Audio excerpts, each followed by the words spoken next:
NCAA champion swimmer Riley Gaines was verbally and physically assaulted by pro-transgender protesters, and she was held hostage while attempting to give a speech.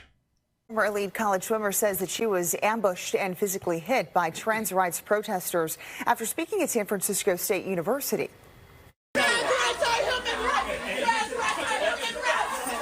Riley Gaines posted video on Twitter last night saying she was confronted by a trans rights activist.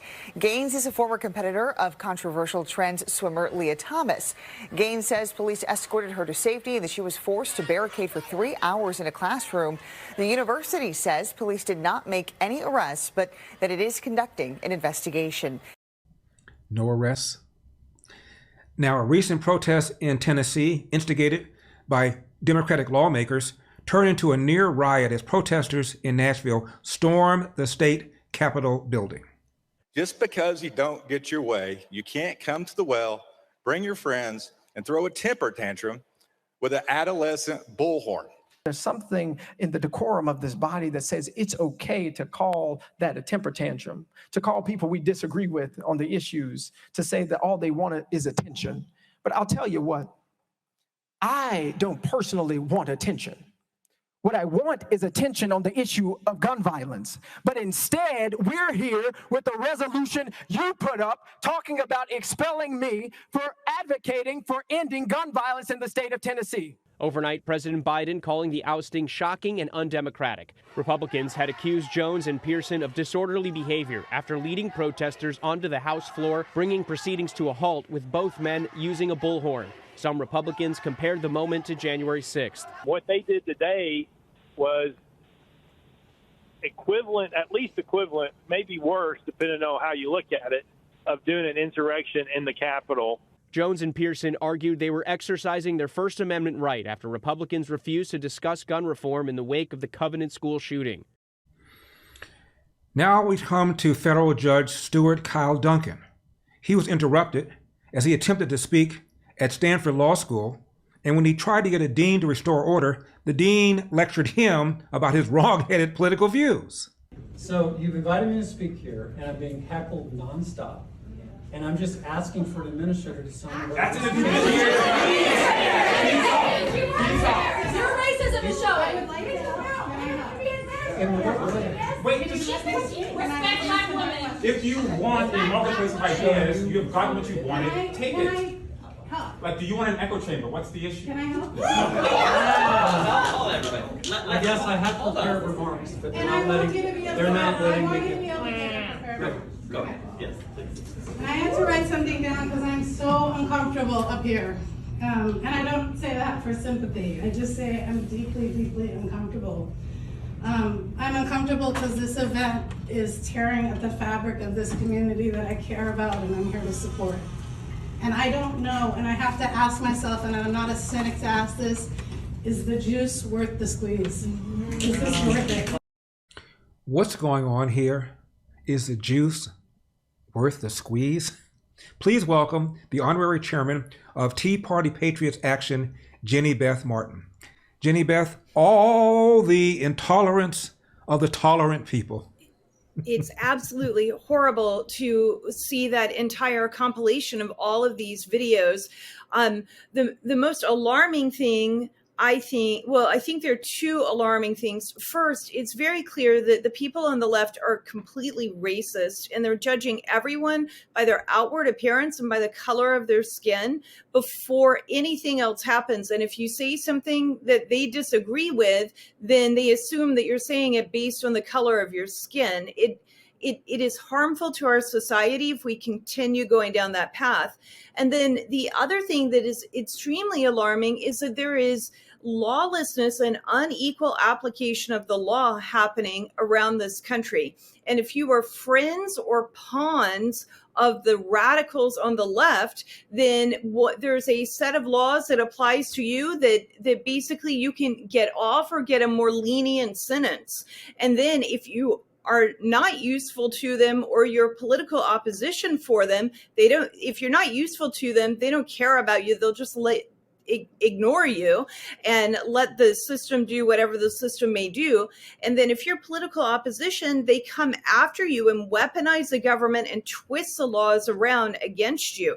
And that also is extremely harmful to our country. And having been targeted by the IRS and been a victim of weaponized government, if we don't hold people accountable and we don't get back to the rule of law in this country, applying the law as it is written rather than the rule of man, we are going to see much, much darker days in this country before it gets better.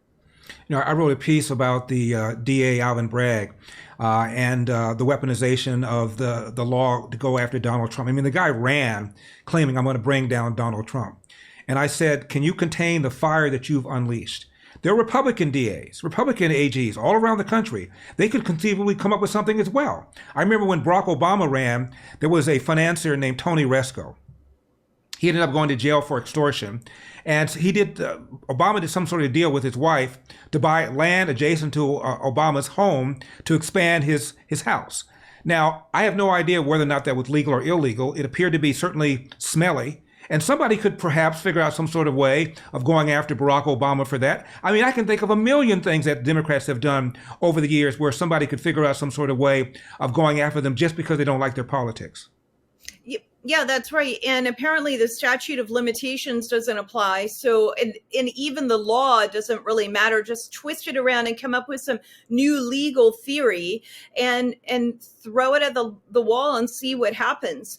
I heard from, or I read a tweet from Ari Fleischer, and I think this is so important to realize that this is a man who worked for President George W. Bush, you know, very establishment, more of a moderate Republican, right, not conservative or hardcore America first, like what we see with President Trump.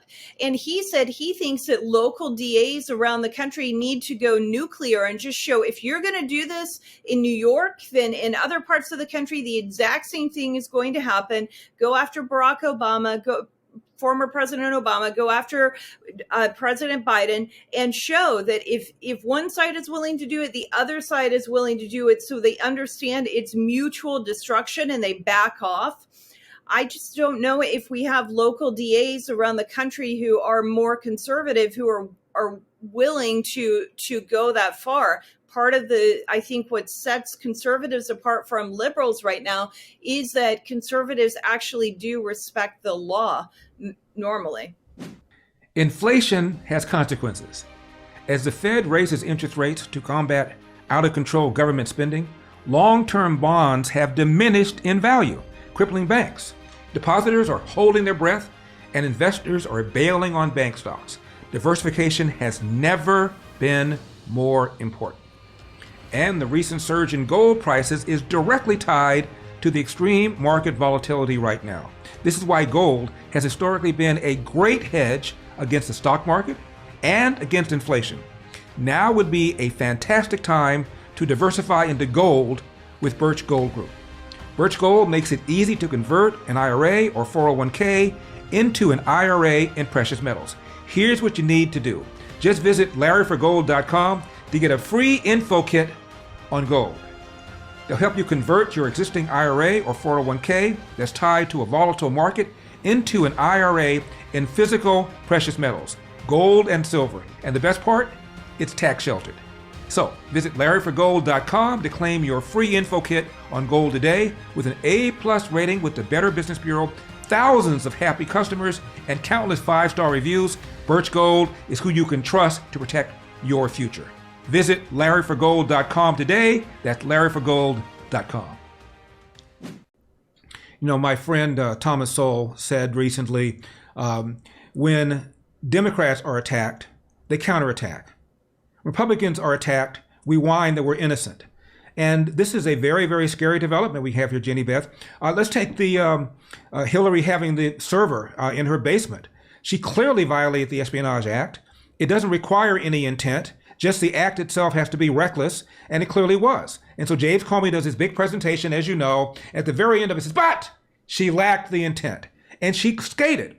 Donald Trump is now being indicted over a $130,000 payment to a woman that he allegedly had a relationship with. She denied it. He denied it. And now they brought in the campaign finance federal law that he allegedly violated when the FEC voted 4-1 to discontinue their investigation. The DOJ discontinued this investigation. Alvin Bragg's predecessor, Cyrus Vance, didn't do the investigation. And even Alvin Bragg, when he first came into the office, he said, I'm not going to pursue this. Then all of a sudden, this book comes out, written by a former DA who was upset that Bragg didn't want to prosecute Donald Trump, put pressure on Bragg, and then all of a sudden, voila, Donald Trump is now violating federal law, even though this is a state case. It's ridiculous. It is completely ridiculous. It's absurd. It is an abuse of law. And what I think we're going to see, and we have to be prepared for, is that the same thing is going to happen out of Fulton County, Georgia. And I think that the same thing is going to happen out of the Department of Justice related to the classified documents that President Trump had, that Right. he had the legal authority to declassify by spoken word as president, unlike what Hillary Clinton had as Secretary of State, or President Biden as Vice President, or Vice President Pence. None of them had the same authority that the president himself had to declassify documents. And presidents are allowed to take documents with them to set up their library and to have it to be able to set up their library. The whole thing is just twisting the law to go after Trump because they don't want him to be president again. And they want to teach a lesson. I think if he were not running for office, this would not be happening to him. Finally, Jenny Beth, let's talk about the suppression of conservative thought in academia. I went to college. I went to law school. There were lots of speakers that were there with whom I disagreed. I don't recall my fellow students yelling at them and shouting them down so they don't even get a chance to articulate their point of view. This judge goes to Stanford Law, for crying out loud, and he shouted down. And then when he asked the dean to restore order, she lectures him about his views. And she says, is the juice worth the squeeze? Meaning, is your coming here and giving these right-wing views worth your doing it to upset all these snowflakes? Yeah. I'm blown away by the lady who did that. I'm astonished. I'm a mom of college-age twins who are in college right now, and it concerns me so much the things that are happening on college campuses around the entire country. As a parent trying to find a college that is not going to do things like that, it's a huge challenge to find a college that you can trust are not going to indoctrinate your children when you send them there. But what we have happening, I remember when I was in college, I went to the University of Georgia. There were people who spoke on campus who I disagreed with plenty of times. I just didn't. I didn't go to the events. I didn't think it was a problem for them to be able to speak. Speaking doesn't harm people. I mean, it might make you sad. It might frustrate you. It might elicit emotions from you, but it isn't a physical act. And we have the right to free speech. This is a right that we are given by God. You don't have to listen to it. You can walk away. You don't have to participate in it, but get over it if you're getting your feelings hurt because of something somebody said. Think about what they're saying and figure out how you can counter it. Grow some thicker skin. What we're doing right now, you're absolutely right. They're snowflakes. They melt when anything happens that they disagree with. They don't know how to handle anything that isn't what they think. And they have been indoctrinated starting in kindergarten, even though we as parents and as adults in this country have only come to realize how bad it was in the last 5 or 6 years, by and large. These kind of things were happening in the classroom, and they're going to continue unless we get a hold of our local school systems and straighten them out. And in the meantime, I think that parents need to seriously consider making sure your children are not going to be indoctrinated when they go to college, watching what's on social media in their feed. Make sure you watch their feed, because what they see in their feed is not what you see in your feed. And very seriously consider pulling them out of the public school system and even some private schools to make sure that you are protecting them so that they are thinking, functioning adults when they actually move into adulthood. I've been saying for years, Jenny Beth, a fact to a toe tag liberal is like kryptonite to Superman. It's true. It's true. They just melt down and they don't even know how to function. It is a real weakness of theirs. So then what do? They just throw out emotions as their defense system and say, oh, and call people names and shut down all debate. Jenny Beth Martin, as always, thank you very much for coming on. God bless. Thanks for having me. Now, I know you like the show, so hit that like button. Also hit that subscribe button. Let's get our subscriptions up. And then scroll down a little bit and get on our mailing list. That way you won't miss any of our videos. And you see that little round donate button? Hit that. Throw a little something in the tip jar. Make sure we can still give you hard-hitting, candid programming. Finally, LarryWithEpoch.com, LarryWithEpoch.com. I'm Larry Elder. This has been the Larry Elder Show for Epoch Times. We've got a country to save. I'll see you next time.